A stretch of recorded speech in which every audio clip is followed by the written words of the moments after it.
And we are live. Welcome to the process. It is Friday, October 28th. We made it to the end of the work week. I am Josh Engleman. I'm here to break down an 11-game NBA slate coming off of last night's 4-gamer. I don't know what happened to Paul George. We'll get into that in a second. Quick reminder, it's really awesome when you guys hit the like button when you get here. Subscribe to the channel, hit the notification bell so you know when everything goes live. Don't be afraid to follow me on Twitter either, at Josh Engleman. You'll see that below my name once we switch to a different view. But good morning to everybody. Nice to have everybody here. Pete the Heat in the house. Good to see you. I got to move these windows around. I'm looking down at the chat. That's not going to be helpful. Pete the Heat in the house. Make sure you guys are watching MMA Live Before Lock tomorrow. Just assuming Pete is on it. Don't know that for sure, actually, but I'm just going to assume that he is on it. So go watch that tomorrow. A fun night yesterday, I guess. Why am I so zoomed in? There we go. A little bit better. A little out of focus. Yeah, we'll go with it. Fun night last night. We'll touch on it in a second when I share my screen. Paul George, though. What an incredibly awful performance out of Paul George yesterday. I had him as my most exposed player. So this is going to be an interesting conversation. 76.7% of my lineups had Paul George. That didn't get me anywhere. But other things did. Other things did indeed. It was a good one. It was a very good one. We're going to talk about it in a second. It's great to have everybody here. It's going to be a good start to the day. Excited to break everything down. Let's just get right into it because I do have my heart out at 8 o'clock. We're going to go for an hour and a half for sure. We're going to be up. We're going to go straight up till 8 o'clock. 11 games is going to take a while, but I got to get out of here at 8 o'clock. So whatever we've got done by 8 o'clock is what we're going to be doing. So let's get it started right now. Coffee is here. Excited to put that one down. Honestly, I wish I had two. It feels like the type of day where I should have made two coffees, but I didn't. So we're going to have to savor this one. I hope you guys got a coffee. If you don't, got a coffee, tea, water, beer, chicken nuggets, pop some champs if you want. Doesn't feel like a food day. Feeling kind of heavy right now. So we're going to stick to liquids. We're coffee, tea, water, beer. Maybe you want to go liquors. Those are fine, but not going to be a food day. If you got the crunch wrap, go for it. But if you got the joint, definitely go for it. What we need to do, what we always do every single day, rise and grind. Really like that this is just right at my fingertip. That's becoming really easy to handle. Pop a Molly if that's your breakfast. That is a good way to start the day. I'm not going to lie. That is a fun thing to take. I highly recommend anybody take it if they have any interest whatsoever because there's nothing better than just straight happiness guaranteed. Anyway, let's do this. Cheers, everybody. Here's where it's at. Rise and grind. Good luck today. Let's close out this work week strong. Bang. Cheers.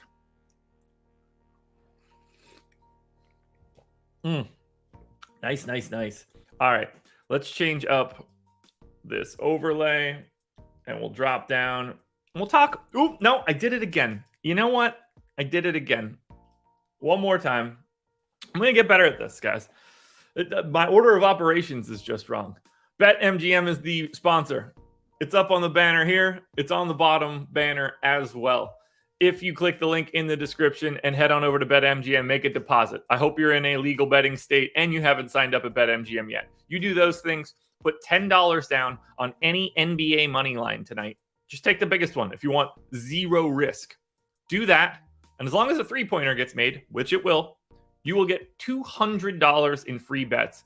We could help you out with premium picks in our Discord. We could help you out with just the Odd Shopper channel in general. Stokastic's got tons of stuff to help you out. So take advantage of this BetMGM deal because it's going to go away eventually. Who wouldn't want to take $200 right now? Now let's try this again. Bang, bang. So yeah, solid night yesterday.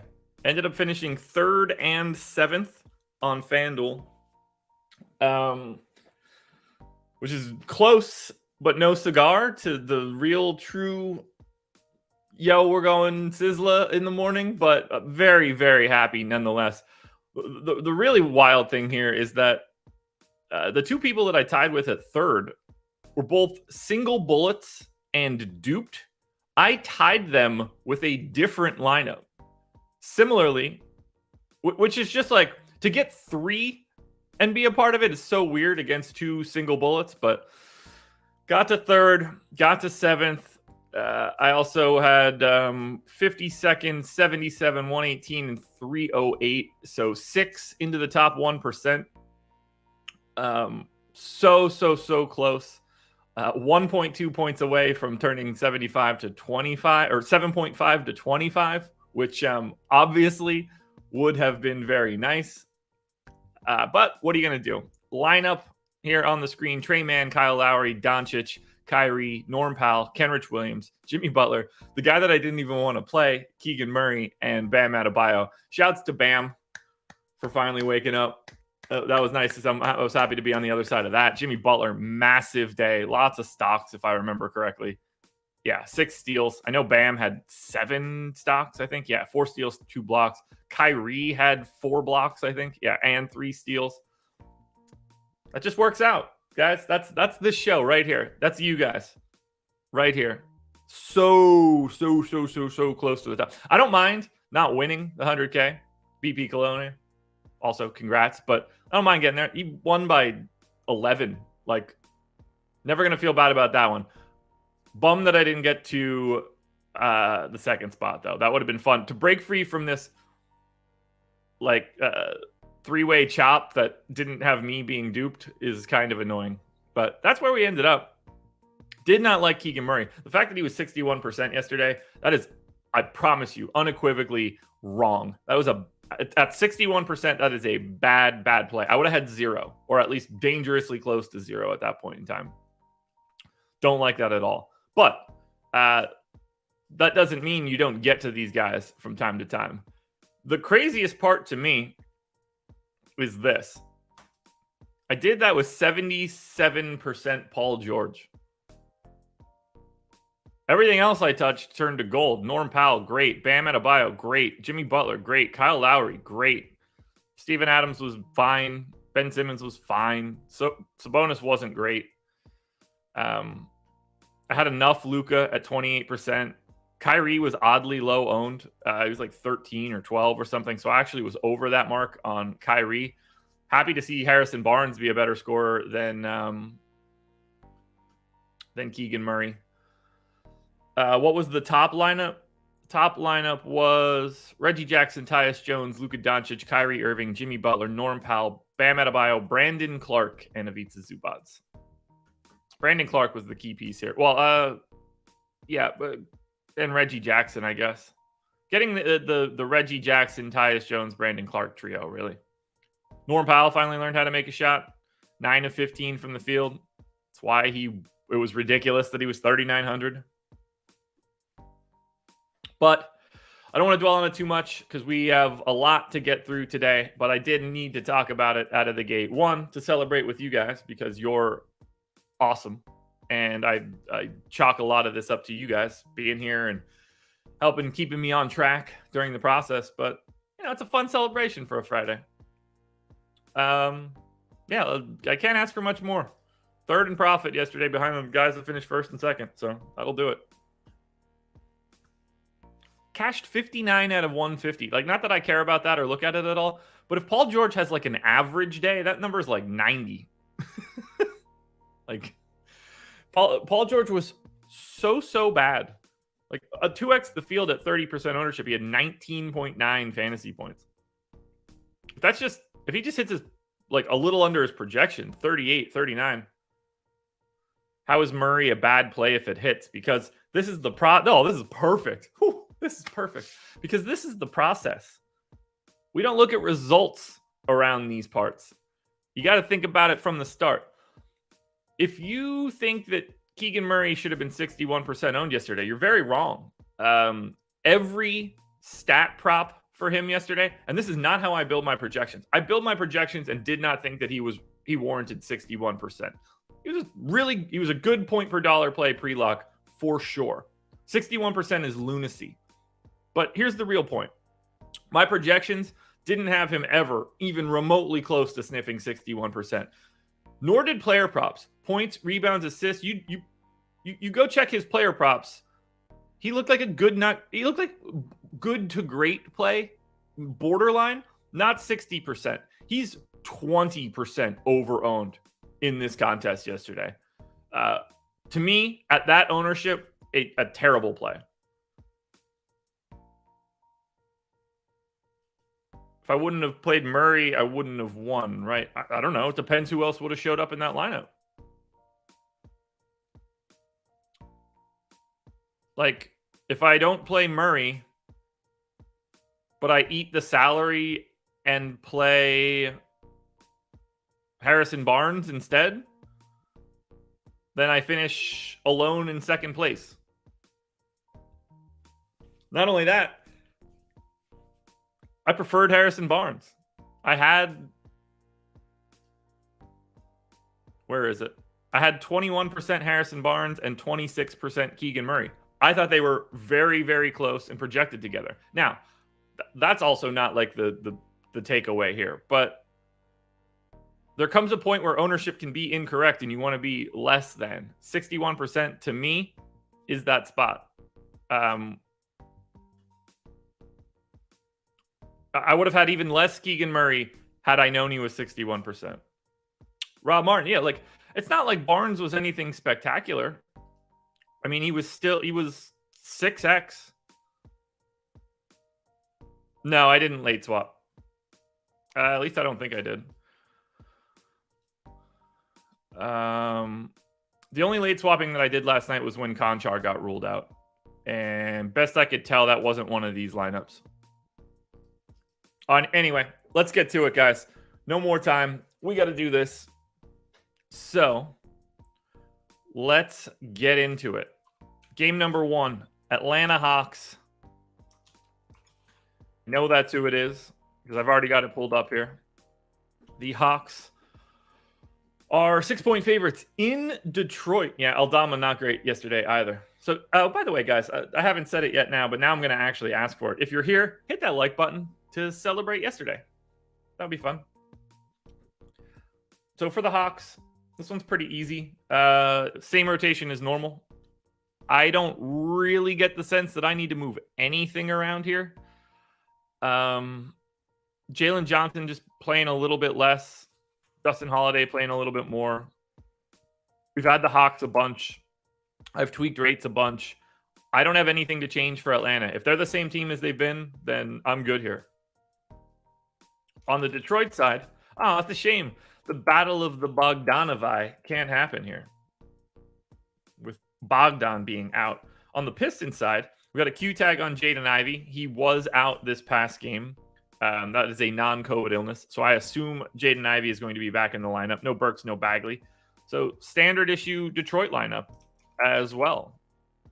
So I'm going to get Jaden Ivey back in for his normal minutes. Ivey playing about 30 a game at this point. We'll get him in. We'll get Corey Joseph back into his standard issue run of backup. We'll take Kevin Knox's minutes out that I gave him earlier. Give those to Killian Hayes.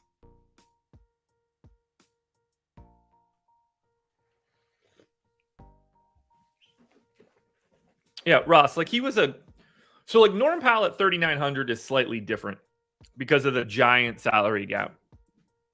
But with Keegan, yeah, like in that mid-tier, you're just going to have other options. For him to be, you would have to assume that he's like a fantasy point per minute guy or more. And he was projecting yesterday, by all accounts, at like 0.85. That's just, I think it's a lot of additional, it's not knowing how to officially project him. He's a rookie, a lot of popularity right now, but only a couple games worth of rates. That's tricky. So like the error bars are a lot bigger on Keegan Murray, and they just skewed the wrong way, in my opinion. I saw it yesterday. I talked about it on the deeper dive. It's not something that like I'm pointing out after the fact. It's something that we said on the show yesterday to close it out before we got out of there. that I didn't really understand it. I had a really long conversation with Adam about it in DMs too. And there's no right or, to me, there's no right or wrong answer on like how we were projecting him. We were in the same range. But I mean, we can talk. I won't be on the strategy show with Adam. I will be on the deeper dive. We can touch on it briefly at the start, but like even he's going to say at 60%, that's outlandish. All right, I can knock down Hamidou Diallo's minutes by 2, give 2 more to Killian Hayes, but this is what we're getting here. Feel pretty good with this projection. Detroit, we've had a lot. We don't have many changes. I still have the same Jaden Ivey rates in from before, so we could look at game number 1 pretty quickly. And to do so, let's bump that up again.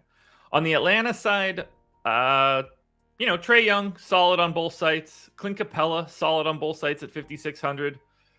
DeJounte Murray, John Collins for 7K on DraftKings. Man, so DraftKings has been pretty stingy with the MPEs. John Collins doesn't play center any longer. So that's kind of interesting.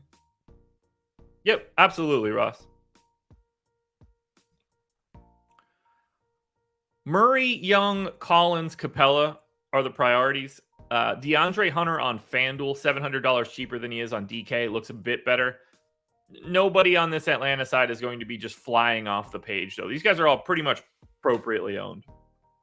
On the Detroit side, going back to Cade, 8K on DK, 7,500 on FanDuel. I think he looks good. 1.06 fantasy points per minute so far for Cade, and he hasn't exactly been shooting well. When that starts to fall, he's going to climb. Happy to get to Cade. Happy to get to Sadiq Bey on DK at 5,900. Isaiah Stewart at 5,300. Again, these are good plays. These are guys that are going to be, I don't know, in the 10 to 20 range when all is said and done. I like some of this Atlanta-Detroit game, but nobody that we're just rubber stamping. Let's go to Charlotte, where probably going to have a bunch of value here. Still doubtful on Rozier, still doubtful on Cody Martin.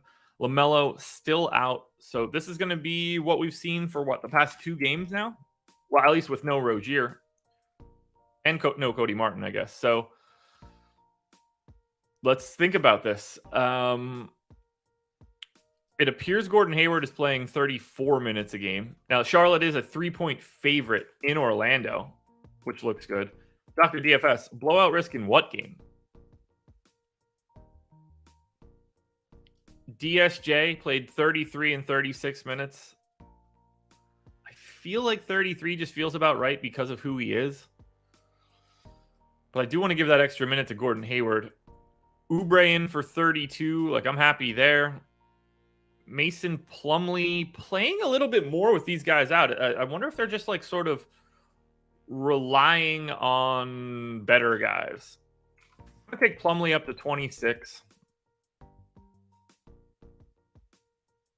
Yeah, I would not be paying attention to blowout risk for Detroit, Atlanta.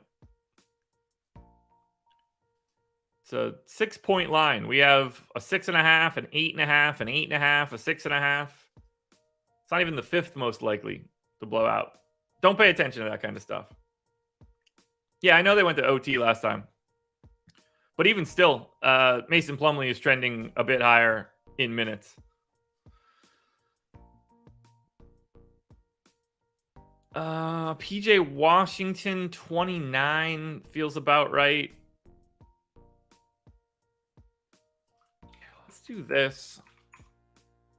32-16 at point guard. Maladon played pretty solid minutes.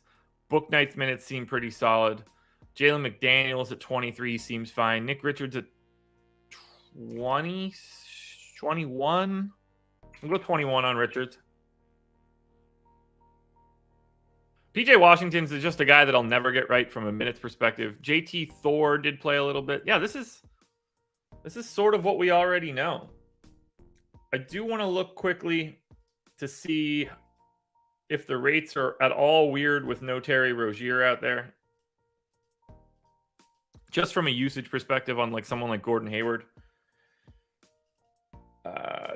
DSJ at 21% usage, that's fine. Gordon Hayward at 27. bump him up a little bit. Oubre's at 24. Bring him down a bit.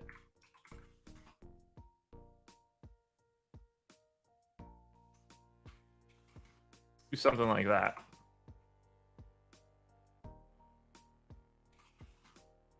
That feels good. PJ Washington is actually at 20. So just a couple tweaks from Charlotte. We go to the Orlando side. No Cole Anthony, no Jalen Suggs, no Markelle Fultz, no Gary Harris, no Jonathan Isaac, no Mo Wagner. They don't have any guards. They are missing all of their guards. This is an interesting one for Orlando. There's got to be some value here now that Cole Anthony is out, because they're not going to be able to. They're not going to have rebounded these prices yet.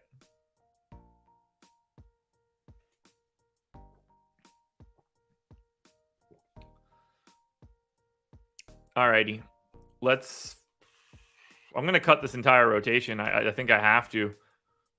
I'm going to take out all the rates except for Banchero. All right, so, oh man, I mean, Franz Wagner is just going to play 35 minutes. 30. He's just going to have to. They're going to use Franz and Paolo as like pseudo point guards tonight.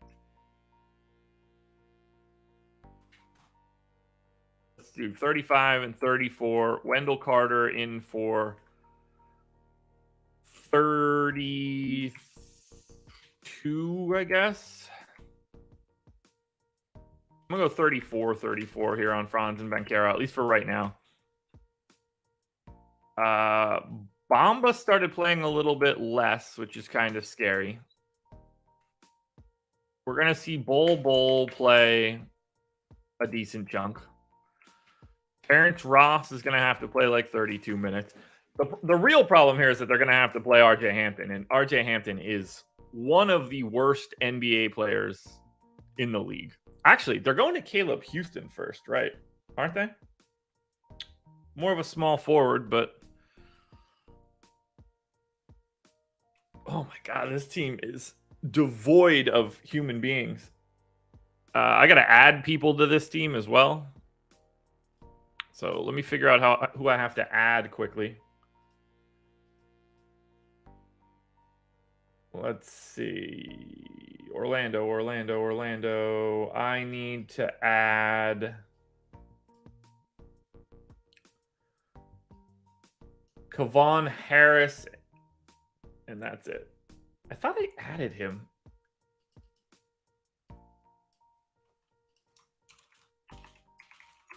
I could have swore I added this dude. Well, he's in my sheet, so apparently I did, but didn't. That's fair. Fultz hurt his toe like just before the season started. He'll be back shortly, but nothing crazy. Man, I don't know how to project the rest of these minutes. So Ross, Wagner, Banchero, Wendell Carter, close. So what we really only need to think about here is who closes at guard. And I think they're more likely to go to like Ross, another wing, Wagner, Banchero, Carter, than to play any one of these like nameless. Like they don't have a real point guard. None of these guys are going to have any sort of real point guard chops. I'm going to say RJ Hampton plays 24, but just like simply doesn't close because he's the closest thing to it. At which point now I have 54 minutes left for 3 guys, which seems right. You know, we're going to go 18 to Caleb Houston, 18 to Chuma Okeke,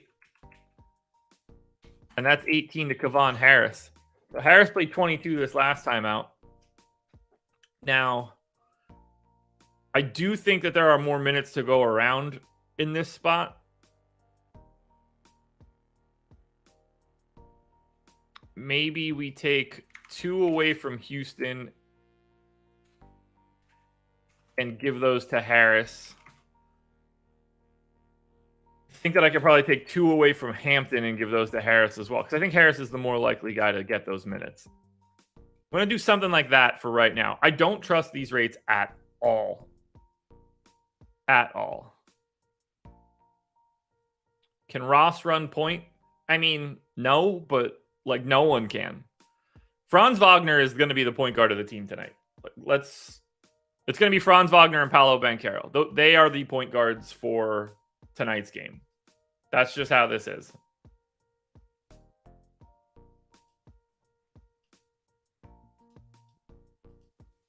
They're just going to have the ball in their hands the whole damn time.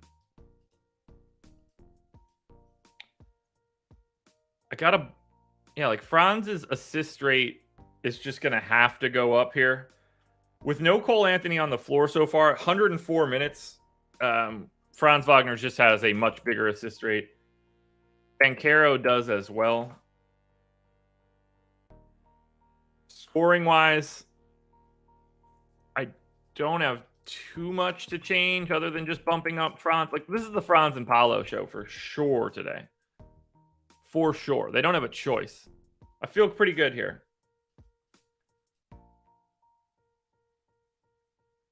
Yeah, I feel pretty good here. So I think we've got Orlando done. We already have Charlotte done. That one took longer than I needed it to, but I mean, that's obviously like a unique spot. Gordon Hayward, Dennis Smith Jr., Kelly Oubre, all looking really good on both DK and FanDuel. They're all in the 6s. They're all basically the same. Like, I got all 3 of them on DraftKings at 5.4x. They're just good plays. There's a lot of minutes to go around in a really nice matchup.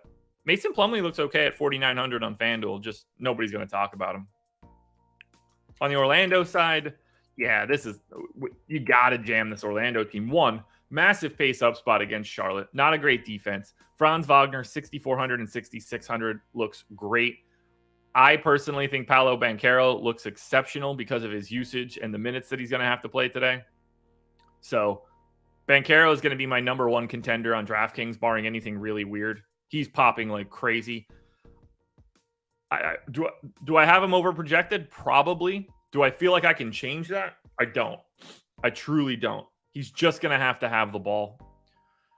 Terrence Ross obviously looks good if he's going to be playing 30 plus minutes. He's just not that kind of, he's like a 0.75 guy, so it's not likely. And then Wendell Carter looks good on both sides. I mean, Paolo Banchero so far this season, with Cole Anthony off the floor, 101 minutes, 31% usage. Like, I've got him at 28. If he's playing this many minutes, he's been at 1.22 fantasy points per minute. Now he has to do even more. Going the whole way on Orlando today. Excited to talk about Orlando with Adam later today. Let's go to Cleveland at Boston.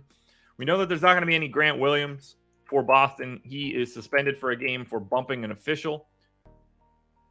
On the Cleveland side, still no Darius Garland today, which is fine.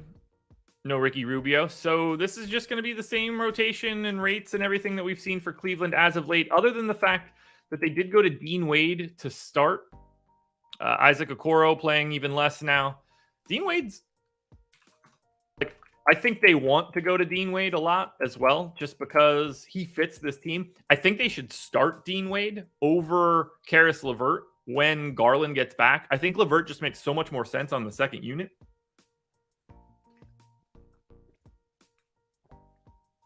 I don't have any changes that I want to make here, other than potentially like knocking Jared Allen and Mobley down a minute. But 28 minutes for Wade, 20 for Chetty. I guess Chetty's playing a little bit more over who? Oh, they took Robin Lopez out. I'm going to take Chetty up to 24, leave Robin Lopez with 5 minutes. I don't think it'll matter here for Chetty, but I'm guessing Dean Wade ends up looking like an okay value. I just don't know his price.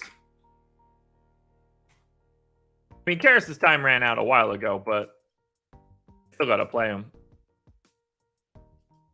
Now, on the Boston side, we take Grant Williams out. Would have been a nice time to have Grant Williams, too, against the Cleveland team, but oh well. Too late now. Stop bumping officials. So 30 minutes for Al Horford. I think he just has to do that today. You get your standard 16 minutes out of Noah Vonleh. Feels like a spot where Blake Griffin basically has to play. I think we get like 8 minutes out of Blake. Derek White, I got in for 28. Sure. 24 for Brogdon. Feels about right. 34 for Smart. 35 for Brown. 36 for Jason Tatum. All that looks good. Sam Hauser, I got in for 10. You could probably see 14 out of Hauser. That leaves me 15 minutes that I need to fill. I wonder if they'll go to Luke Cornett. They might. I wouldn't be surprised. Or they go guards and they bump everybody up a spot. Does this become Peyton Pritchard? I don't really have a great feel. I'm going to go 8 to Pritchard, 7 to Cornett. Don't have any rates to change. Grant Williams doesn't affect usage. So quick game there. I mean, it's just when teams don't have rotational changes, we kind of got it set. And this is a terrible DFS game. Let's not forget here. This is a 219 total. It's the second lowest total on the slate. We've got 230s and high 229 type totals. They're 10 points away from that. Both teams better defensively than offensively. 9,200 for Mitchell, totally fine. But I like Mobley probably the most. Karis LeVert looks okay. Mobley hasn't been good this year offensively. Just there's not a lot to like from Cleveland. On the Boston side, I like Boston on DraftKings more. 9,600 for Tatum. He's 10-5 on FanDuel. Tatum's just underpriced in this spot. I probably have him underprojected, honestly. Jaylen Brown, 8,400. To me, that looks solid enough. 1.1 fantasy points per minute. Al Horford and Marcus Smart on DraftKings, both looking like really nice values. You can get to Derek White. You can get to Malcolm Brogdon. No, utter priorities for Boston, but they look a lot better than the Cleveland side does. So 3 games in, right? Was that 3 or 4? Yeah, 3 games in. So these are the tables for the first 3 games. Top play by far, Paolo Banchero. Not close. Franz Wagner is 2 on DraftKings. He's a little bit more expensive on FanDuel. Kind of just in this same little pack. But Paolo Banchero is my number 1 play so far through these first 3 games. Where do we stand on likes? Ooh, 180 viewers, 79 likes. Guys, we hit 7 o'clock. We didn't get to 100. We are a little lighter on the viewership today for a Friday. This is a big slate. I know most people don't want to get up at the ass crack of dawn on a Friday, but if you haven't yet, hit that thumbs up. We got about 55 minutes to go before we got to get out of here. So let's go to Philly, Toronto. This is not going to be a game that projects all that well, in my opinion, barring anybody being out. And off the top of my head, I don't remember anybody being out. On the Philly side, everybody's healthy. On the Toronto side, everybody except for Otto Porter is healthy, but we knew that. Philly rotations are the same as they normally are. They're not really playing Trez and Paul Reed all that much. I got 36 minutes for Maxey. He appears to be playing more than that. I'm actually going to take him up to 37. Harden also at 37. Joel Embiid, I can't take higher than 34 just because he's a big man. But House, Niang, Melton, all of that looks fine. Tuckwagon's playing 30 a game. Tobias Harris is playing 34 a game. Ryan Osborne, good to have you. Joe Bro, good to have you. Everybody here. Happy to have everybody. It's a pretty happy morning for me. I don't have anything else to change for Philly. This is just a really easy team to project at this point. And then on the Toronto side, same situation. What are we going to change here? We know Van Vliet's going to play 37 minutes a game. We know Gary Trent's going to play 37 minutes a game. We know Pascal Siakam's going to play 37 minutes a game. Barnes plays a little bit less. Achua probably a little over projected by me right now. Christian Coloco and Chris Boucher are getting minutes. This is just much ado about nothing for these guys.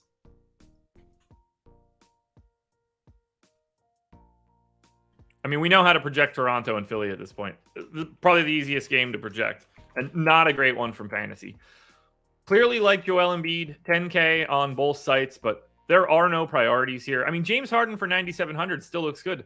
I'm not going to project James Harden at 1.4 fantasy points per minute right now. I can't. I just can't. Like right now, I have James Harden, 26% usage, 38% assist rate, 11% rebounding rate. Just out of curiosity, where is he for the season? On the year, Harden, 27% usage rate. So I'm happy with where I have that. Assist rate has been 44% so far this season. I could give him bump that up like a little bit, but it's nothing crazy. But we'll take it to 13.5 right there. Gets him to 39. Rebounding rate. Oh, yeah, they show it differently. 13% rebounding rate. I got him at 11. He's never been a 13% rebounding guy in his career. I don't think that's starting now. So, like, I'm very comfortable with the way that I have James Harden projected in this matchup against Toronto. I'm just not all that interested. And he's 10-2 on FanDuel. I'm, like, excessively not interested. $6,200 maxi looks solid as well. But, again, like, that's probably not the direction I'm going. And on the Toronto side, it's the starters. And it's more on DraftKings and FanDuel. It's Van Vliet, Trent, Siakam, Anunoby, Barnes, and they all basically look exactly the same. I don't like Siakam on FanDuel at 9,600. I haven't. He's been the best guy on the team so far, but it's not for me. In my opinion, I'm just going to have very little of this game, barring any guys just being at 0% ownership. And it'll bear out here as I add in game number 4. Like, these guys just aren't going to be at the top of anything. They're just going to, like, blend into the middle. Embiid gets to 9th and 7th, and, like, that's just going to tumble. There's nothing here. This one probably has something, though, given the fact that DeLon Wright is going to be out for 6 weeks or so. Indiana Pacers, 5-point underdogs, taking on the Washington Wizards. On the Indiana side, everybody's finally healthy and back. For the Wizards, though, DeLon Wright now going to be out probably a month and a half to 2 months.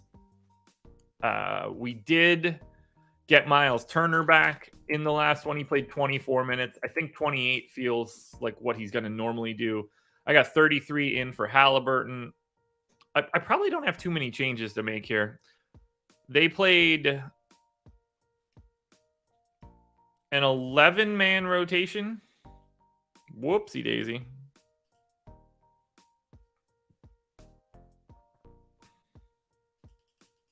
There we go.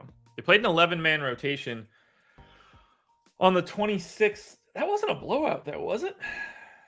Yeah, kind of got a blowout-y late. But they played all of those guys legitimately. Terry Taylor didn't see the floor till the second half.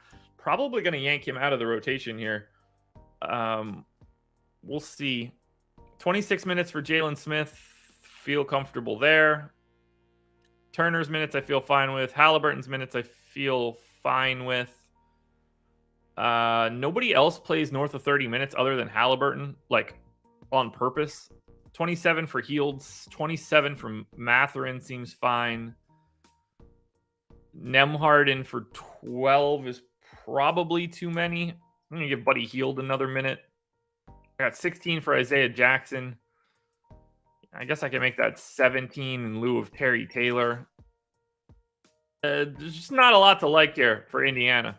Washington, on the other hand, is about to change because now I don't think that you have to worry so much about DeLon Wright. And I think that now we know for sure that Monty Morris is going to be the closing point guard for the Wizards. And they're probably not going to make any switches to that unless they go to someone like, unless they want to do like Beal, Kuzma, Porzingis, Will Barton, Rui or something. I just think we're ready to get like 30 minutes of Monty Morris now. And then as a backup point guard, they got a couple options. They can make Will Barton or Bradley Beal the backup point guard and just stagger. They could go to Johnny Davis, who was their first round pick, but he's bad Leroy Brown. Jordan Goodwin is here as well.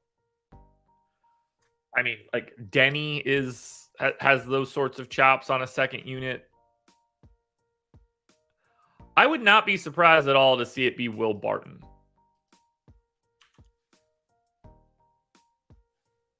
That makes the most sense to me. Let's see. On the 25th, they play Detroit. You got... Yeah, like I think this is going to be Will Barton.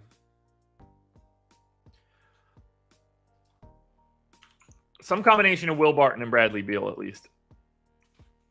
So I'm going to get Will Barton at 28 minutes. I got Beal in at 36.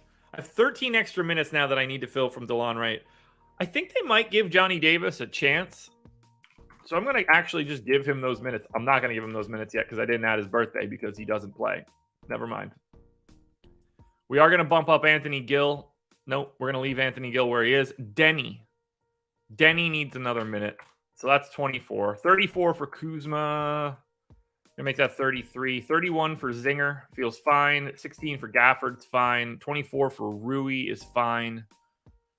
So I need to give 12 minutes to somebody. It's probably Johnny Davis. It's not going to be Johnny Davis in this moment. I'm going to give them now to Isaiah Todd as a placeholder, and I will fix that later. Because I'm not taking the time. Johnny Davis is probably the worst NBA player in the league. So, like, worse than RJ Hampton. God, I got something in my eye. It's bothering me. Hope I got it. Anyway, I'll give Johnny Davis those minutes later today. Not going to take the time to do that. So, Levon, congratulations. I don't think rates change because of no backup point guard, but that's the whiz right now. As we look at this one, for Indiana, no real priorities here. These salaries have come up a little bit. Everybody's sort of priced appropriately. Halliburton, Turner, Jalen Smith, my favorite options on DK. Same story on FanDuel, but none of these guys got to a 20% boom. Where you can see, like, if you're not in 20%, you're not in my top 10 on FanDuel, and you're barely in the top 20 on DraftKings. So, not a lot to like there from Indiana. Washington, on the other hand, $7K Kyle Kuzma on DK, $7,300 Kyle Kuzma on FanDuel. I'm interested there. He's a fantasy point per minute guy. Like, there's always a chance to pop off here, particularly against Indiana. I think Porzingis looks really good on both sites. On FanDuel, I mean, Kristaps Porzingis, 7,200 power forward center. Kristaps Porzingis is one of the 5 best plays today. Clearly, you could always go to Beal. Monty Morris is a little bit more interesting, but he's already priced up, so it doesn't matter. Will Barton is already priced where he should be. Doesn't open up as much as you would think, but Kristaps Porzingis on FanDuel is a play that I didn't expect to talk about today that looks pretty darn good. Yeah, 2nd on FanDuel, 5th on DraftKings. It's the zinger season today. Here's one I don't anticipate getting too much of. The New York Knicks, 6.5-point dogs in Milwaukee. 224 total. Still no Quentin Grimes for the Knicks. On the Milwaukee side, still no Middleton, no Connaughton, no Joe Ingles. This one should be pretty easy to project. We did get the massive minutes in that overtime game for Mitchell Robinson that last time out, but 34 for Brunson, sure. 34 for RJ Barrett, sure. 34 for Julius Randle, sure. 28 for Evan Fournier. We'll go 27. Another one to Cam Reddish. I'm going 26-22 split for Mitchell Robinson and Hartenstein. I don't really see anything else I could do. The rest of these guys are just bench dudes. I do want to look at their rates because I feel like I haven't looked at it yet. Well, let's get an idea of what these guys are doing. RJ Barrett's at 26% usage. I got him at 25.5. That's fine. Randall is at 24.5. I'm going to bring Randall down a notch. Jalen Brunson usage rate so far, 21.5. I got him in at 22. I don't have much that I want to change here. I'm going to leave it like that. Nobody else really matters from a usage perspective other than Derrick Rose, and he doesn't play enough. From an assist rate perspective, RJ Barrett is not really getting them. Jalen Brunson, on the other hand, is massive assist rate so far for Jalen Brunson. I'm going to bump him up to like 9.5. I've probably been under projecting Brunson so far. Randall not doing much with the ball in his hands at this point, so we'll take him down as well. Everybody else can just sort of fall in line. Jackie, I did quite well. Very, very close to a bink. Finished 3rd and 7th. But biggest day of the year so far, not close. 1 point out of second, which kind of is a bummer. Was never going to get first. This eye is just, I can't figure it out. Was never going to get first, but really great day. All right, let's go to Milwaukee. Again, Milwaukee, not a team that's going to be confusing to project. You get a lot of minutes out of Drew Holiday. You get a lot of minutes out of Giannis. Grayson Allen, Brook Lopez. George Hill played a ton in this last one, more so than Javon Carter. I'm not going to read into that all that much. I think we're pretty well good here. 18 minutes for Jordan Nwora, sure. Wes Matthews at 17, sure. Portis went insane, but it's not like he did it in extra minutes or anything like that. So far this season for Milwaukee, just want to make sure we have rates correct. I hope you're right that I get first tonight. Anush, I don't play any other additional slates. All right, Drew usage rate or assist rate looks fine. Giannis assist rate actually slightly high. I'm guessing that's because his usage rate is through the roof. Yeah, 36% on Giannis. A little bit lower on Drew Holiday. I'll take that down a notch, but no other changes. All right, I gotta let my dog into the bedroom.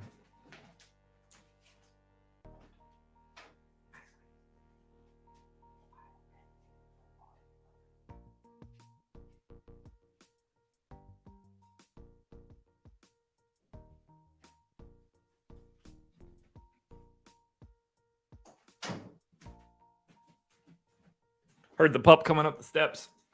Need to let him in with the wife. All righty. Where were we? Oh, yeah. Knicks. No priorities from the Knicks on DraftKings. No 20% booms. RJ Barrett gets there on FanDuel. 5,900 shooting guard, small forward. Would be the only guy that I really like from the Knicks today. Even with bumping up Jalen Brunson. Just slightly, he's just priced accordingly. And it's a tough matchup against Milwaukee. For Milwaukee, obviously you can play Giannis. Pricing is getting there, though. 12-1 on DraftKings, 11-8 on FanDuel. Pay up for Giannis. I mean, I got him at 1.73 FanDuel points per minute today. He's at 1.88 for the season. Again, Drew Holiday looks good. Filler with Allen or Lopez or Portis, sure. No major priorities in this game. All right, this should be a tire fire because Russell Westbrook's questionable and allegedly coming off the bench. That should be fun. So, probable tag on LeBron, Q tag on AD, Q tag on Russ. I'm going to assume he plays. I know he is with the team. On the Minnesota side, if I don't correct this contact soon, I'm going to go insane. I think I might have got it. Kyle Anderson questionable for Minnesota. So, we need to do the conversation with Russell Westbrook right now. Allegedly coming off the bench. If he comes off the bench, I don't know how he gets to 26 minutes because I don't think he's going to close.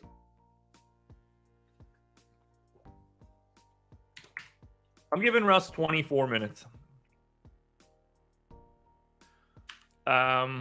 They don't appear to care about Kendrick Nunn right now. So I'll take him down to 14. I'm going to take 1 minute away from Pat Bev and take him to 29. I've got Austin Reeves in for 26. I think that probably comes down a couple. So I'm going to go to 23 there. Lonnie Walker feels perfectly fine for 33 minutes. Actually, we'll make that 32. 36 for LeBron, 35 for AD. Troy Brown, those minutes seem pretty secure at 22. Juan Toscano Anderson can definitely lose some playing time. So I'm going to go here for this Lakers team. Blockboy Beats, thank you so much. And I didn't mention it before, but we're up to 106 likes. Crushed it, guys. Crushed it. Thank you for that.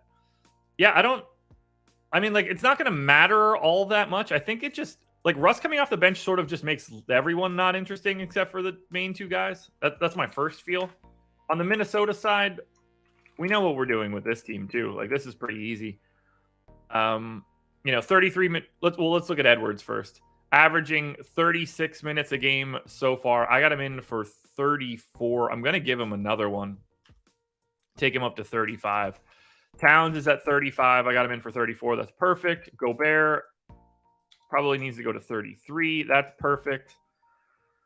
Jaden McDaniels is at 32. I got him at 31. Perfect. Again, Jalen Noel seems to be the guy off the bench. I got him in for 22 minutes. 16 for Jordan McLaughlin.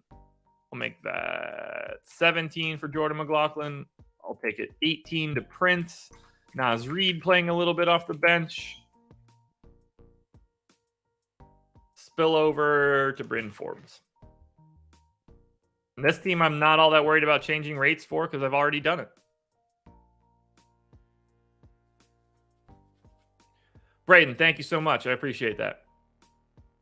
All right, let's look at this Lakers-Minnesota game. On the Lakers side, on DK, it's 10-3 LeBron. It's $9,400 AD. I like them both. They both got 20% booms. On the FanDuel side, LeBron 10-3. AD at 10-8 is a real tough sell. Lonnie Walker and Bev are okay.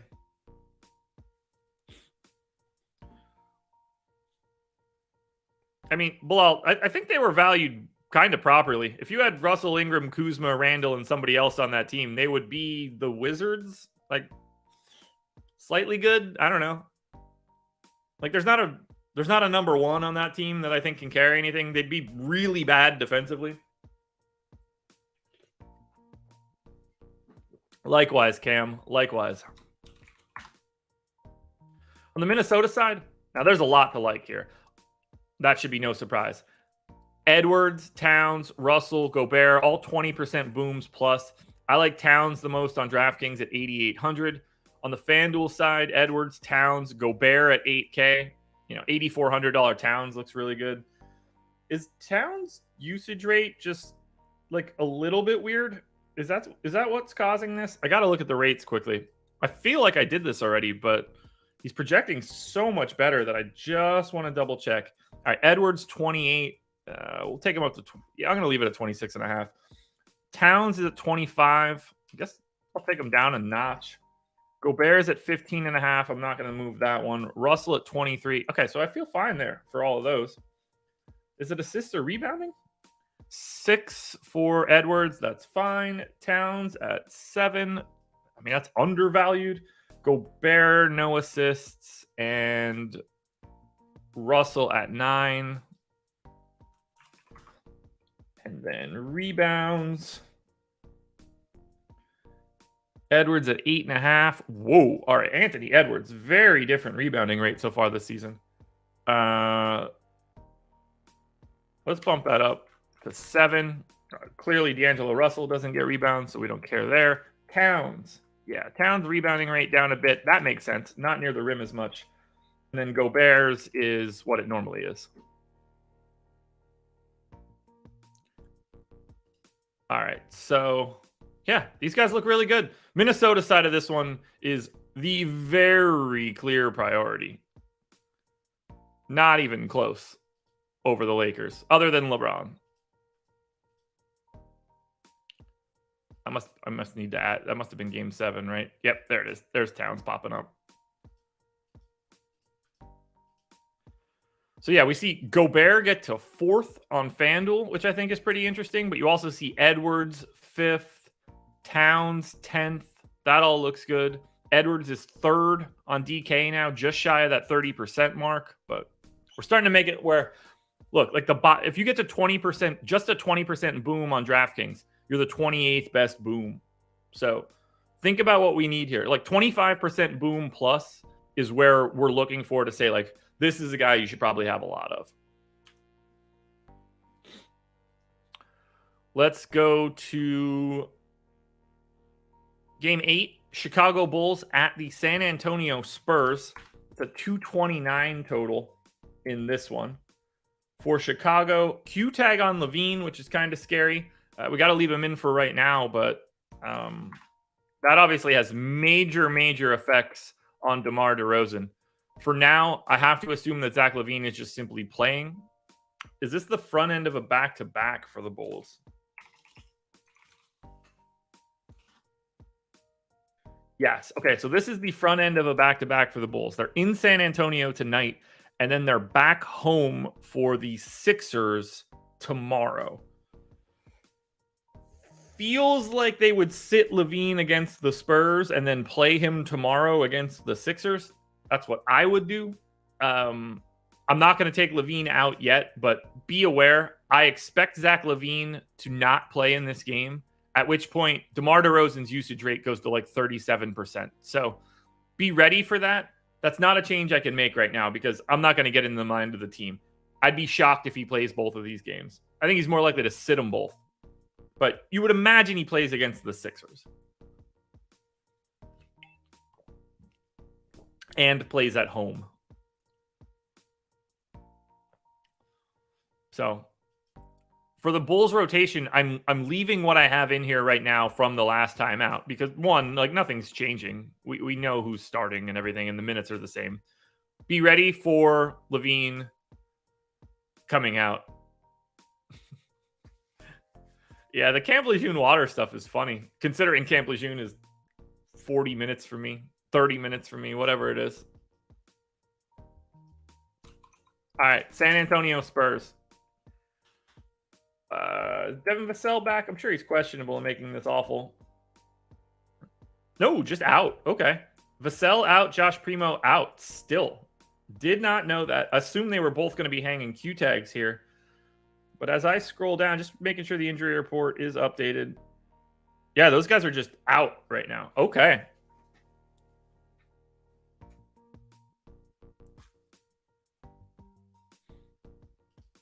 Yeah, Bilal, the difference between Andre Drummond and Ben Simmons is a staggering thing. No one wants Andre Drummond. So there's that. All right, so I guess we know the San Antonio stuff. I mean, this is going to be the same sort of rotation we just saw. I gave 32 minutes to Trey Jones. We've got Josh Richardson, who played 32 minutes. I'm going to take him up to get that 30th minute. Everybody had to play. I've got 29 minutes in for Jakob Poeltl. That's about as many as I can go to. 33 minutes for Keldon Johnson. That's just what he plays. And then the fourth guy ended up being Sohan. You never know how many fouls he's going to pick up, but I am going to bump him up 2 more minutes. They basically didn't go to Gorgeous Dong. McBuckets played more. Zach Collins' minutes are fine. Romeo Langford's minutes are fine. Keita Bates-Diop's minutes are fine.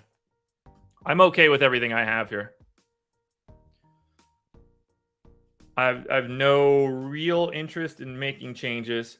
Let's just see. San Antonio off. Devin Vassell. Josh Primo. Not going to be a lot of minutes so far, but did anybody do anything crazy, stupid? 42 minutes for Trey Jones. Not the assist rate I would have expected. Not changing it. Josh Richardson's, though, goes up quite a bit. I'll bump him up to 5.5 here. That's nothing too crazy. Easy game here to project, if I'm being honest. Just pay attention to that Zach LaVine news.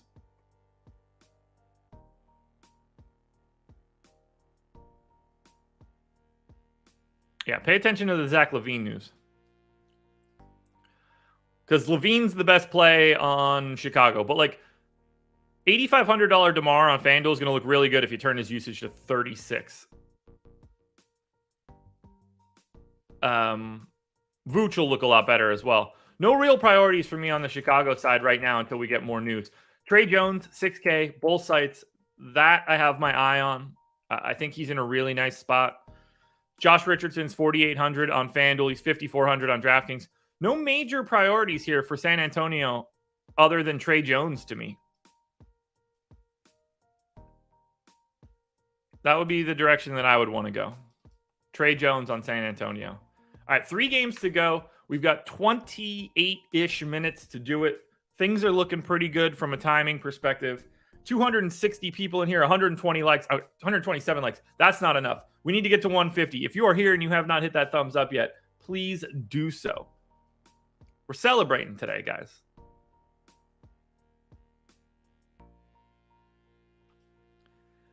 Bilal, Ben Simmons has played 4 basketball games in a year and change. Let's maybe not pump the brakes.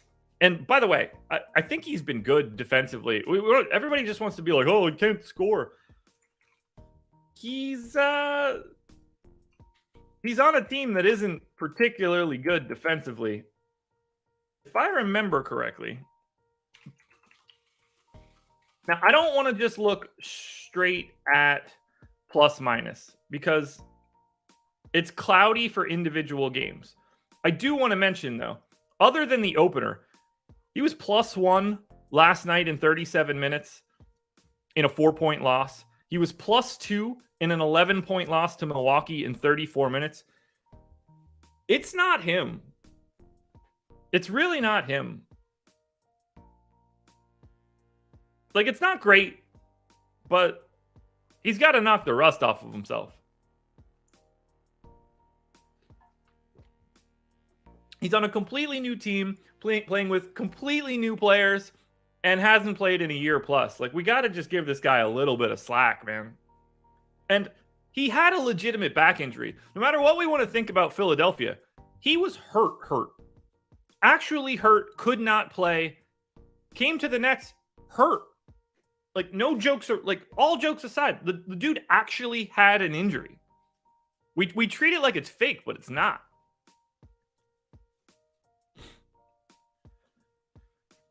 Alrighty. We hit San Antonio. Oh, so we're on to, Utah, Denver.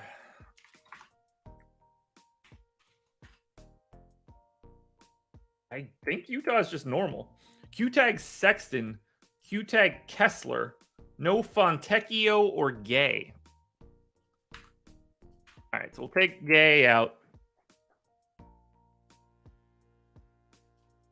Like, I just want to see this guy play a couple of games. After my results yesterday, I really do wish I would have been on the strategy show today, but I'm not. Right, like everybody's just so quick to just destroy this dude. Like, one, he's just young. I mean, even though he's been in the league for a while, he's a young man. Life's hard. You know, you become a multi-millionaire. Life's hard, man. Injuries, things not working out for you. Look, we got to remember, like everybody's so quick to judgment as if you give 100% at your job every single day. This is like nobody gives a shit if you pick up garbage. I don't mean that as a slight, but like nobody gives a shit when I show up and don't do my job accordingly, or like you go to the office and you just like blah in your cubicle for the day. Like, that's just not a thing. Does he sign up for the ridicule to a degree? Sure, but like, you know, just keep it on basketball terms. We don't got to treat people like garbage. Like, he might be an asshole. I have no idea. But just a kid. 31 minutes for Connolly. 33 for Markkanen. I don't think I have too many changes here. I mean, Sexton being out would be...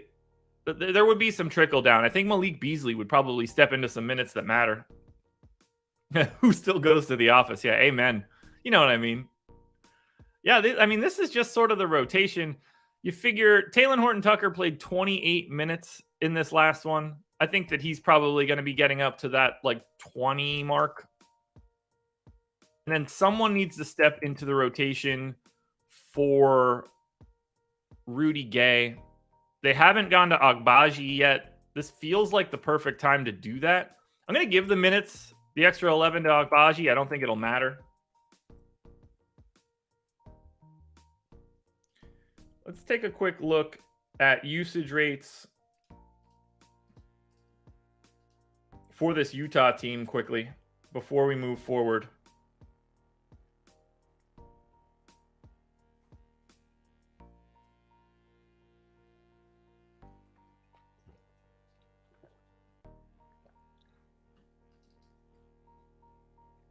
All right. Markkanen's been at 24% usage rate. I am definitely bumping that up a bit. Conley's only 17. Clarkson's oddly lower than you would expect, but that's fine. Colin Sexton off the bench has been at 24. We'll go to 25 here.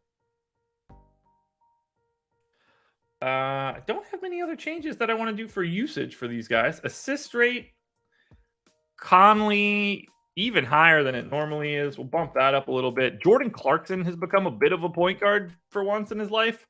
We'll see how long that holds. Markkanen at 4. That won't matter. Does his rebounding rate matter? He's at 8.5. Not really. Walker Kessler rebounding, that doesn't matter. Kelly O, I guess I do need to look at. Rebounding way less than he normally does. Take that down a little bit.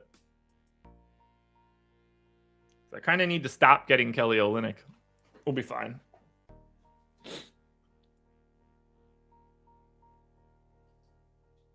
All right. That's Utah. Denver side. Everybody's in, right? I think. Q-tag on KCP, Q-tag on Michael Porter Jr., Q-tag on Devon Reed. I know KCP sprained his ankle that last time out, which I forgot about. Keeping the same Denver rotation until we hear differently. Do need to put Michael Porter Jr. back out onto the floor. Porter Jr. had been playing like 28 minutes a game. But let's take out everybody that doesn't matter to start. 28 minutes for Murray. Good. 18 for Bones. Good. 14 for Christian Brown. Good. Bruce Brown's minutes probably need to come back down to 24 if I have Porter and KCP both in, which I do. I'm going to take a minute away from KCP. We've got Aaron Gordon in for 31. I think that's fine if it's competitive. Jeff Green in for 23. Make that 22. And then I'm just going to say 10 to DeAndre Jordan. No changes otherwise. I think we're pretty set in stone here for Denver. This should be a huge Jokic day.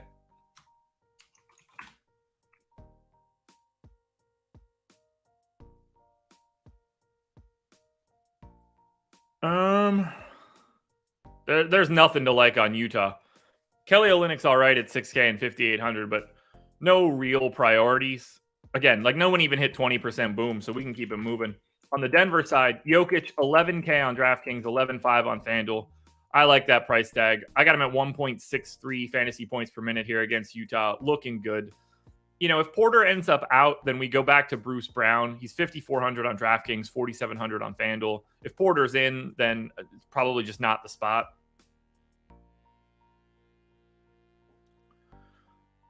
No real other priority. Like Jamal Murray, Aaron Gordon both look okay on FanDuel. This is the Jokic show.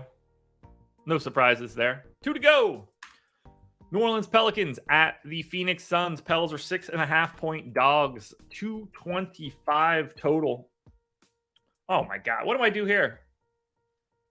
Okay, well, this doesn't even matter. Like, I can't project the Pelicans today. This won't matter till later. And it might not matter at all. This game's a problem.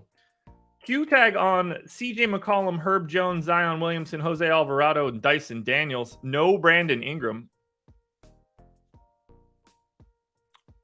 I mean, what do you do there? So, I mean, I have no Ingram in, that's for sure. I have CJ projected in. I don't have Herb Jones projected in. I don't have okay, I got to gut this whole rotation. Let's just start it from scratch and figure it out. So, I mean, this is just a mess. We're going to do 35 minutes for CJ. We're going to do 32 minutes for Herb Jones. We're going to do 30 minutes for Zion. 28 for Joe Val. 34 for Trey Murphy. We're going to say Devontae Graham backup point guard run. We're going to say Larry Nance backup center run. We got Jackson Hayes back at the 4 for 12 minutes.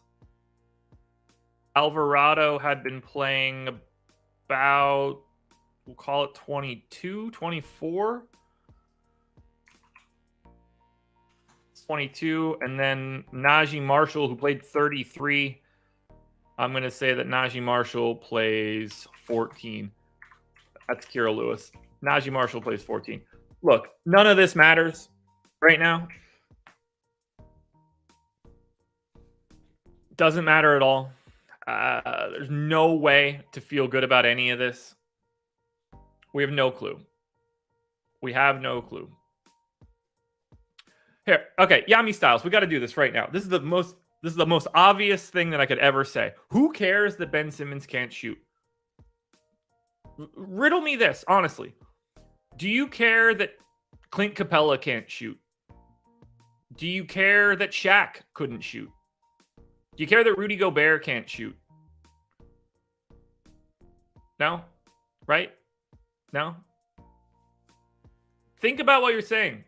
We know what position guys play that can't shoot. We call them centers, generally speaking. Do more of them shoot now? Yes. Do we know a bunch of them that don't? Yes. We got to stop thinking like that matters. We have guys in our head that we know don't do that, but for some reason we don't care.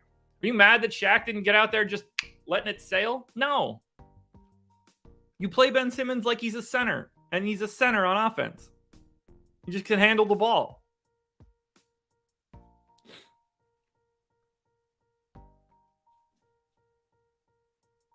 Okay, so you care that centers don't shoot.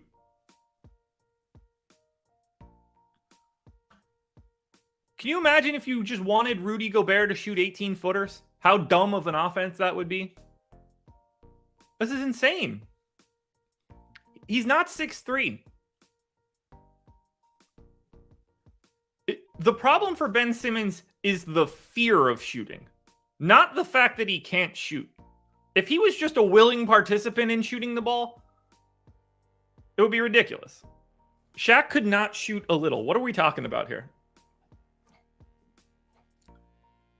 Rudy Gobert makes third team All-NBA for like 5 straight seasons. This dude plays within 3 feet of the basket.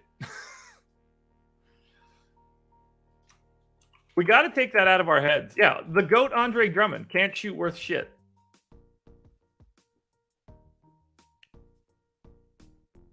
Do you want Ben Simmons to shoot? Of course. It would be incredible if this dude was just able to shoot threes in the corner like PJ Tucker. Nobody disputes that it'd be better if he can shoot, but we can't act like it matters that he doesn't or can't. The fact that he doesn't want to is a different conversation. Ross, exactly. If he would want to shoot, that would be a different thing.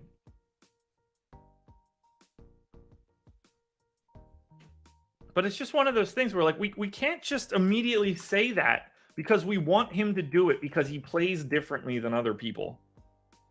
That's just silly. Like, here's another perfect example. Jared Vanderbilt can't shoot. He has no usage whatsoever. Nobody's like, wow, Jared Vanderbilt, what a... No, like If you play hard and do all the other things, you're fine. Just be be Jared Vanderbilt as a point guard. Definitely 3/3 today. All right, Phoenix Suns. You guys are getting me all wound up. Ish Wainwright's doubtful. That could not matter less. So then we go to the Phoenix side, where we get the same sort of rotation for everybody. 36 minutes for Devin Booker, sure. 36 minutes for Mikal Bridges, sure. I actually might have to give Booker an extra minute, but we'll see that in a little bit. Yeah, Bilal, you couldn't be more wrong. You couldn't be more wrong.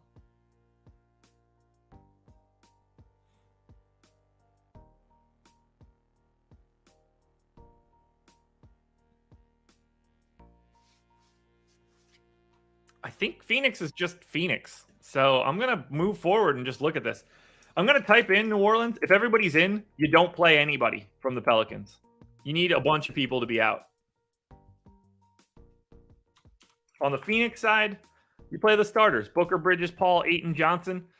Ayton on DK, 7,100 is probably the best price. Everybody looks really similar. Nothing we can do for that Pelicans game until we get there. Oh, this is going to be a hell of a late night hammer. Holy hell. Houston, Portland is the late night hammer with no Dame. I don't even want to break this one down. 7:48, 12 minutes to go before we got to get out of here. We're going to time this one out pretty perfectly.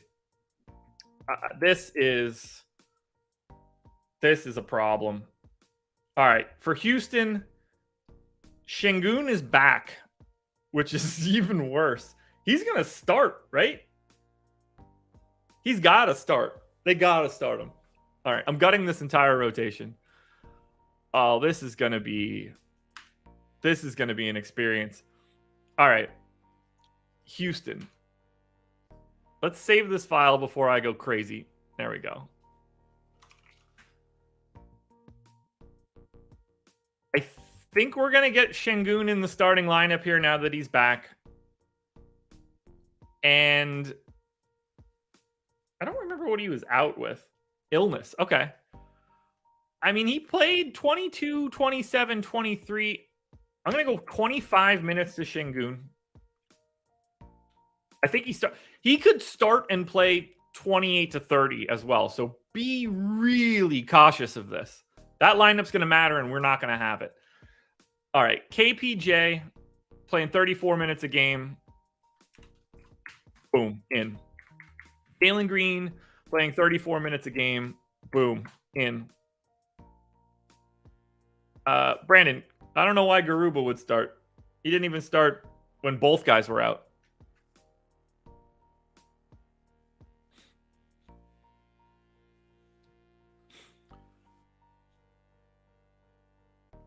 All right.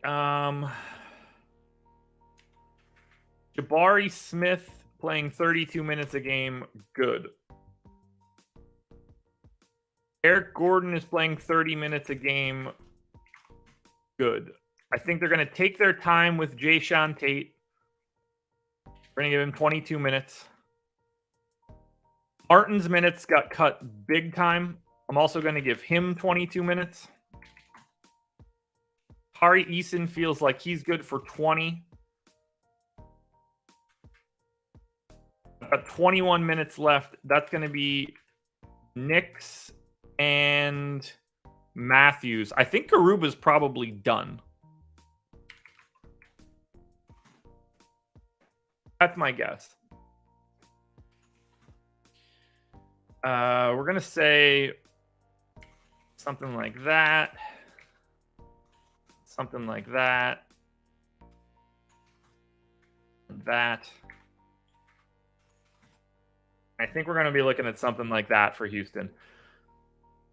Oh, this is going to be very, very, very, very, very interesting.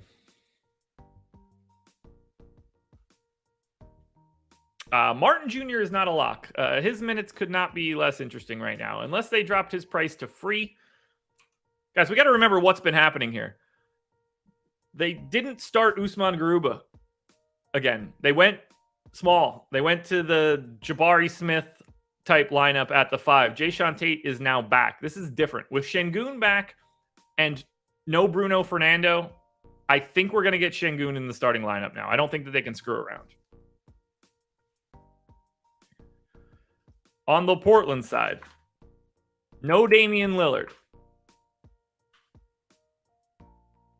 Anthony Simons is going to play 36 minutes tonight, and boy, oh boy, is this dude going to let it sail.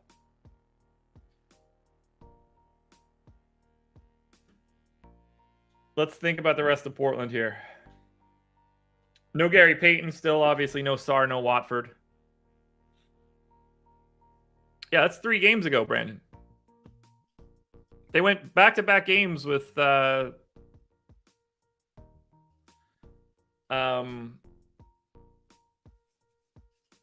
stretch lineup.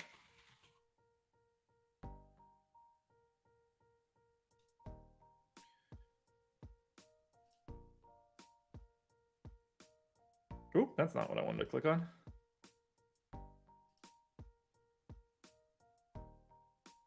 Yeah, like you got Garuba just against the Bucks. Then they went either Martin or Tate, depending on either one. But they went to Jalen Smith at the 5.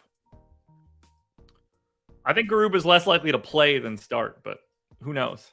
All right, backup point guard for Portland is going to be Shaedon Sharpe, probably, right? Shaedon Sharpe's going to play like, I don't know, 24 minutes or something. Brandon, good to be here.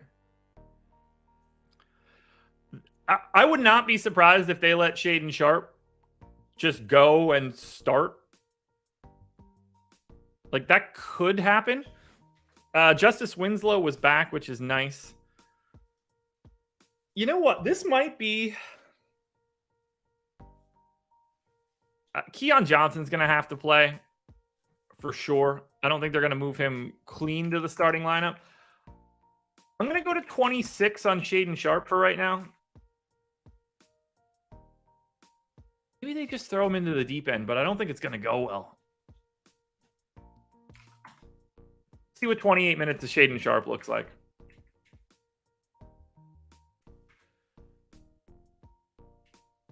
And then just 4 spillovers to... Doesn't really matter. Greg Brown, I guess. All right. To look back at Portland since last year, games that Dame did not play, games where Anthony Simons and Yusuf Nurkic did, because I at least want that sort of structure. What was Anthony Simons' usage rate in those scenarios?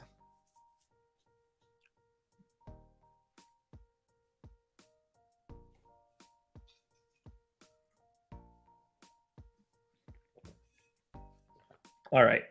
Simons played 904 minutes where both he and Nurkic played in the game and Dame did not. CJ works as like a decent proxy for having Jeremy Grant out there too, I think. 26% usage out of Simons, so we're going to go up to 25.5 there. Nurk's usage rate actually goes up pretty high here. Clearly, I think Shaedon Sharpe is going to just let a couple of these rip. Simons' assist rate also really big bump.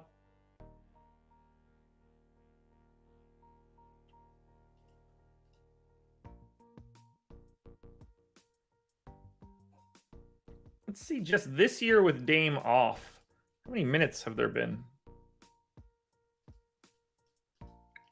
Can't be a lot since Dame plays like 36 minutes a game. All right, Simons in the 58 minutes with Dame off this year, 31% usage rate. Shaedon Sharpe, only a 20% usage rate there. Nurkic hasn't played a ton of minutes yet with that scenario, but we do see a lot of usage for Anthony Simons with Dame off so far. I'm going to go to 27.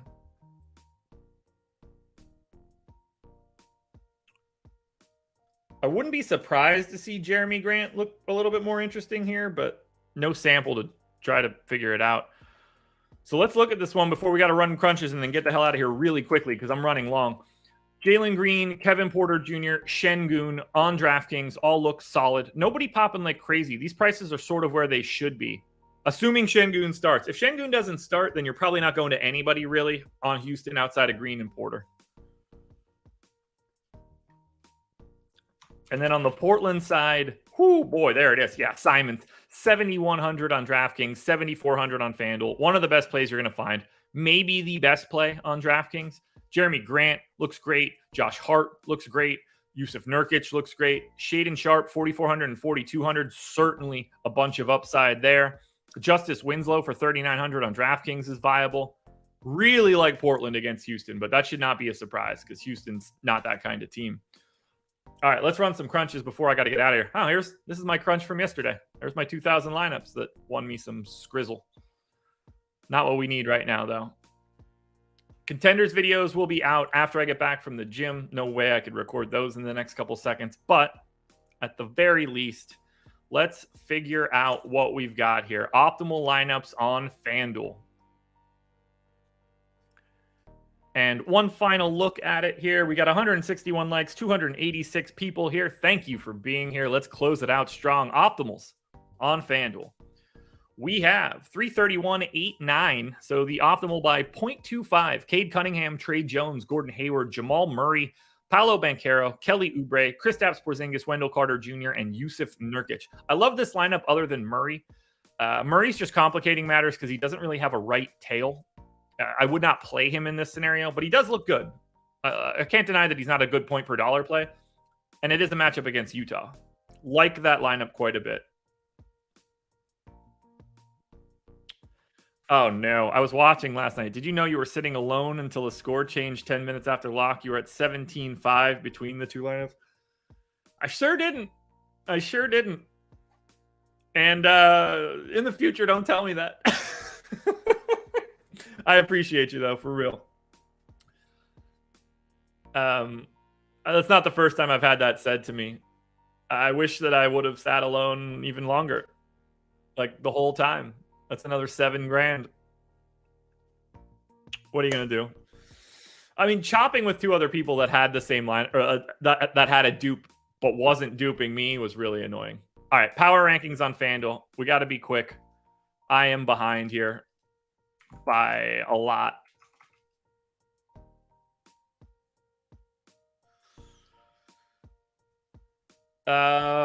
Cade Cunningham looking like my number one contender on FanDuel for today. Franz Wagner, Jalen Green. It's pretty blurry at the top, though.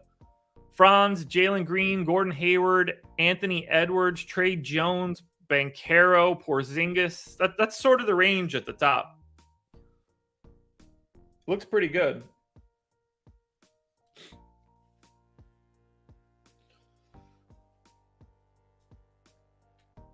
Good stretch there. Yeah, Cade, Banchero, Oubre, Edwards, Hayward. I mean, this all makes sense to me. I like the top of it. Top five: Cade, Edwards, Banchero, Porzingis, and Kelly Oubre. Let's go to DraftKings quickly.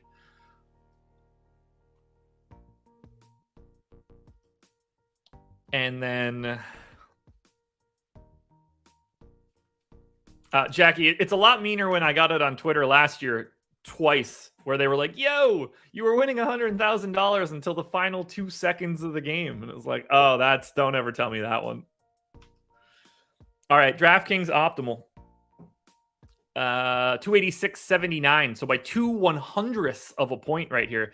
Dennis Smith Jr., Anthony Simons, Franz Wagner, Beef Stew, Nurkic, Trey Jones, Paolo Banchero, and Justice Winslow. That is a weird balanced lineup that does not have Jokic or Giannis.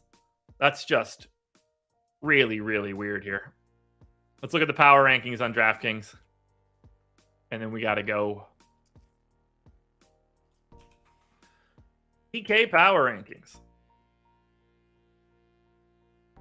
No real surprise. It looks like Anthony Simons is going to funnel to the top. Paolo Banchero is going to be pretty close up there as well. Trey Jones, Kelly Oubre, Kyle Kuzma. I mean, it really falls off. It's a very clear Anthony Simons at the top, and then it's just ultra flat after that. Now, we might walk into a bunch of value from the Pelicans at some point in time. We shall see. For now, we don't have that kind of information, but Anthony Simons, Paolo Banchero, I feel pretty comfortable saying, and Trey Jones. They are my 3 favorite plays on DraftKings. But guys, that's it. We got to get out of here. Another good one in the books. Thank you for being here. Obviously, I couldn't have been happier. Fun night last night. Love having you guys. No process for the next 2 days, but we're back again on Monday, doing it well. Thank you for being here. Hit the like on the way out. Good luck tonight. Enjoy your weekend, everybody. This was The Process.